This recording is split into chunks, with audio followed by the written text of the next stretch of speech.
Hello, hello, good morning mga Mars. Good morning Philippines and hello world. So nice to be back. Nice to me ba? Nice to be back. Yan. So, yan lang. Tayo pupunta na po sa work. So, bago tayo pupunta sa work, kailangan muna tayo magpaganda-ganda ng kunwari. Char. Kahit hindi man maganda, magpapaganda-ganda para tayo gumanda.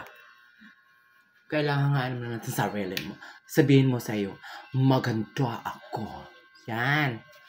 Sino na bang hanga sa'yo kundi sarili mo lang kahit hindi ka maganda? Basta importante, sa puso't isipan mo, isa kang maganda. Char. So sa may mga dyan, yung mga mahilig, alam nyo na. So, bahala na. Hayaan nyo na lang sila na magiging ganun sila. Ganun talagang buhay. May bida. Kapag may bida, may kontrabida. So that's why, kaya merong Mara Clara, may bida, may kontrabida. Hindi mo pwedeng walang kontrabida sa buhay natin. Meron talaga yun. Pero, laban lang para sa ekonomiya ng ating bayan. Laban! Ganon. So, ngayon mga madlang pepals, so tayo papasok na po sa work. Bago tayo papasok ay tayo i-enjoy na natin ngayong araw na ito. Yeah, enjoy na lang. Isipin natin na ang buhay ay isang paraiso lang. Charot. Kaya kailangan mag-enjoy. But, huwag nyo mga stress kasi pag ma-stress tayo, naku, maano tayo sa buhay. Kailangan tayo ito yung bago, ito mga Mars bago, worth of 50 pesos, di ba? Yayamanin, 50,000. Nakakita ko siya sa okay mga Mars to.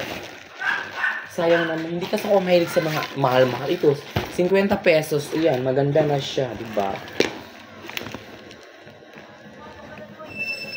Sa halagang 50 pesos, nagkakaroon ganito ka na ng bag. Parang yayamaning bag. Ay! Kahit hindi, o diba? Hindi naman importante kung maganda ang bag mo, maganda. Kasi importante kung may malalagyan kang ganito, baon. Yan. Tapos ito, mga Mars, yan. Ang ulam ko today is dilis. Inaadobo kong dilis, diba? With matching kamates, tsaka kutsara. Pasok lahat ang mga bag, tsaka ito.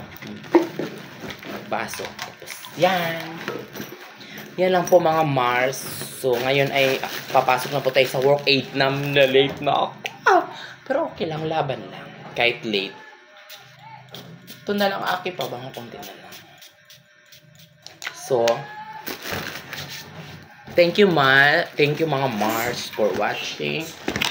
Papasok na sa works. Bye.